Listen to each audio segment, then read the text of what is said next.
So here I want to look at an instructive chess game, and this was played in 1970.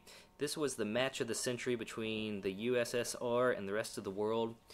The white pieces are played by Bent Larsen, the famous Danish grandmaster known for his eccentric play sometimes. Was one of the best players in the West for a while for sure. You'll see that he actually plays a bit of an eccentric opening here against Boris Spassky, who has the black pieces.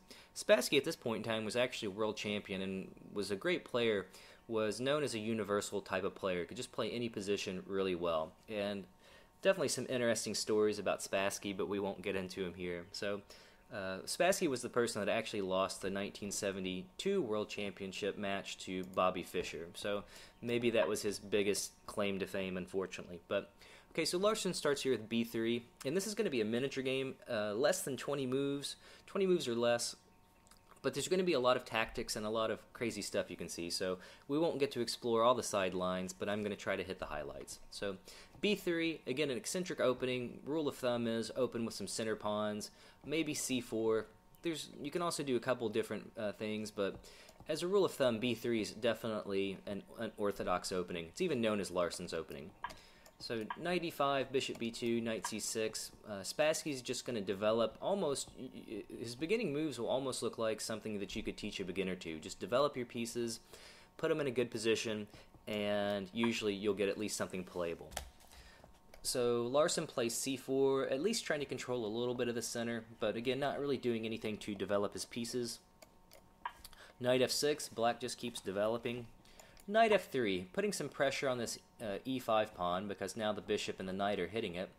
Well, Spassky just pushes the pawn, attacks the knight, and gets space on white's kingside. So black already has a slightly better position, which is rare. Typically, especially in top grandmaster level now, black usually has to fight hard to neutralize the opening advantage of white, and it's something that is kind of important. At the top level, opening theory is a big deal. I would say for anybody less than for players that aren't super strong, like myself, less than, I would say, even 2400, openings matter, but really not so much. People tend to spend too much time on openings, so that's my own opinion at least. So, okay, so knight d4, he's got to move the knight. Spassky just keeps developing here. Bishop c5, again attacking the knight. So Larsen captures. He plays knight c6. Now, you kind of have some choice. Do you want to capture with the d pawn or the b pawn? The rule of thumb is to capture towards the center. But in these positions, there's a position from the opening of the Ruy Lopez, which is a different opening. It starts with e4 and e5. It's typical to capture with the d pawn, and you capture, as they say, away from the center. But the idea is you're opening up the diagonal for this bishop. So again, development is the utmost importance in the beginning. So kind of keep that in mind. So dc6, okay, Larsen plays e3, trying to get some scope for this bishop to develop. Again, we just see Spassky developing bishop f5, overprotecting this e-pawn, and he could castle kingside, but he plans on castling queenside and launching a kingside attack. So that's why the bishop's coming out here. Bishop f5, queen c2, just again trying to get some development in, help cover this d3 square a little bit. Not possible yet, but maybe eventually down the road he could play something like d4. Again, not yet because black could simply capture en passant, but again, c2 looks like a good square for the queen. There's not many other options for it to make it active. So queen c2, queen e7, again overprotecting the bishop on c5, clearing way for black to kingside castle. So bishop e2, kingside castle, and now we see the big mistake for white, f4. This already allows black to put a lot of pressure on the position, and the pressure comes from the move knight g4. So black is starting to infiltrate the position. All of black's pieces are active except for this rook on h8. Every piece is doing something. Everything's developed. And if you look at white, notice his poor little knight back here on b1 not doing much. The rook on a1's not doing anything. The rook on h1's not doing anything. The king is still in the center. So black has already a very, very strong, very active position. So at this point, after knight g4, you'll see that this diagonal, this this h4 to e1 diagonal is going to play a critical role in this game. So he doesn't want to allow this check, so Larsen plays g3 to keep the queen from coming in. Let's look at some different lines here real quick. Suppose bishop g4 to get rid of that strong knight. Well, in that case, queen h4 check, maybe g3, I don't know, maybe king f1's better. In any case, this bishop's going to get snatched off, and again, now white can't castle at all. Let's suppose he plays maybe something more natural like g3. After this, again, now black has this idea of pushing the h-pawn to blast open the king side. And the king is still stuck in the center. He can't castle. He can castle king side again, but then, as they say, that's castling into it. Black already has all these pieces over there. I would say at this point, white already has a losing position after that variation. So suppose he doesn't do that. Suppose he tries to castle and get to safety. And this is where you have to be alert tactically. So if you notice the knight is hitting the e3 pawn. The bishop is also hitting the e3 pawn. Well, what's holding everything together? It would be nice if you could play something, say, for example, like knight to e3. Then you're forking the queen and the rook. Well, you can't do that immediately, right? Because of this d2 pawn holding everything together. Well, here we have a little sacrifice. You can play simply rook d2 and get rid of that anchor. Now, white can't play queen to d2 because bishop e3 check is just going to win the queen, and then it's curtains. Spassky would have no trouble converting that. After knight d2, well, here comes that knight e3. That's what we wanted. Okay, the queen's under attack. You want to move that somewhere. Where are you going to put it? We'll say queen c1. Knight f1, notice that's a discovered check because of the bishop, so the only way to get the knight and move out of check is to play king f1. But now queen h4 is going to come, and threatening mate in 1. Now the queen's threatening to come to f2 and give mate. So white would have to guard against that. Different ways you can do it. Maybe he tries to play something like, maybe queen to e1. Well, now queen h2 is going to be big trouble. Now there's a new mate threat on g1. Basically, black's attack is overwhelming at that point. But black would definitely have to be tactically alert and notice those combinations. Notice that d2, playing this rook d2 is the way to go. And that's something as a beginner you have to be careful about. It's easy to overlook tactics. I mean, right? You wouldn't want to give up a rook for just a pawn, and this is where you have to analyze concretely.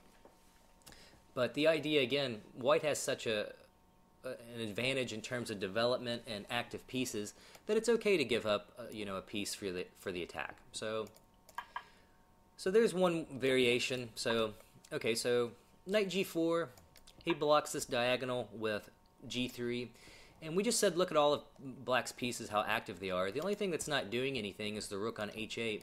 So here Spassky plays h5, and the idea is he's going to start pushing this pawn, maybe exchange, and then all of his pieces will be active. Black wouldn't want to castle on the queen side, on the king side. It's going to take him a couple moves to get to the queen side. Even if somehow he manages to castle on the queen side, let's say black just plays h4. Even if he castles, there's this fork knight f2, winning a rook. So black has a great position. White doesn't have a lot of good options here. So Larsen plays h3 to try to get rid of this knight, and now starts a bunch of brilliant moves by Spassky. Here he plays h5.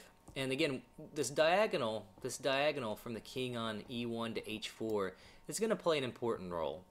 So at this point, Larsen thought for an hour over this move, what to do. And the best thing he could come up with was to take the knight. And another wonderful move here, Spassky takes on g3. So the idea is this pawn wants the queen, and it's only 2 squares away. He has to do something about this rook that's under attack. He wouldn't want to just take, because then the only piece he had on the king side sort of, guarding things was that rook. And black has just replaced one rook with another and still has the threats of coming down to h1.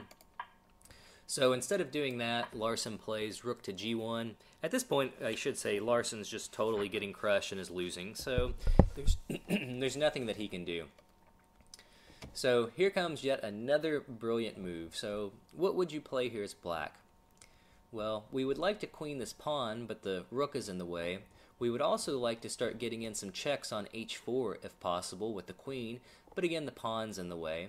We don't want to just push just yet, maybe then it's okay for black to just take, or maybe even play g5 now, blocking up the queen.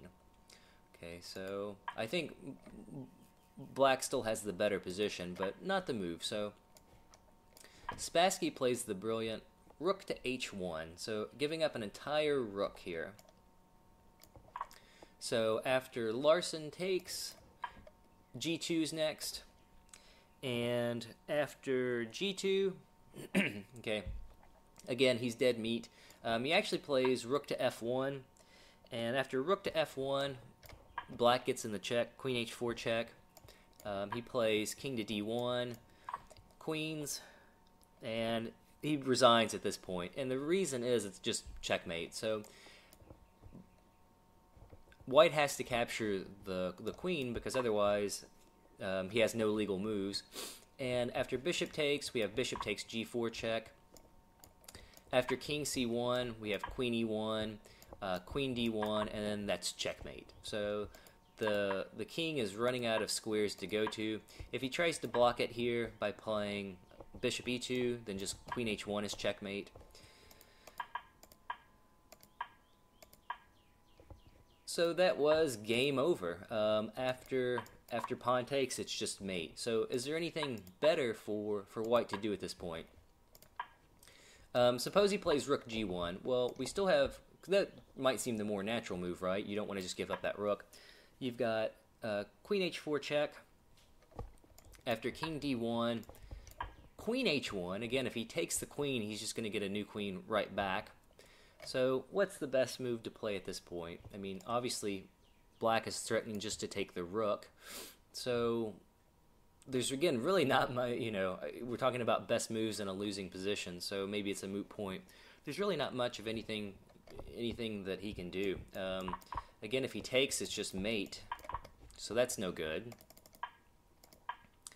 If he does anything else, if he, plays something like, knight to c3, then again, it's just mate after queen takes g1 and queen takes f1. So at that point, everything was basically done. So brilliant game by Boris Spassky, beating one of the best players in the world in a total of 17 moves. You don't see that at top-level chess very often. But again, I wanted to show a couple things in this game. Emphasizing development, it's a big deal, and you can't, even if you're a great player, you can't neglect your development, because as you can see, black just steamrolled him. And so what happens when you don't have good development? If your opponent doesn't have good development, and you do have good development, then it's up to you to start immediately creating threats and pressure.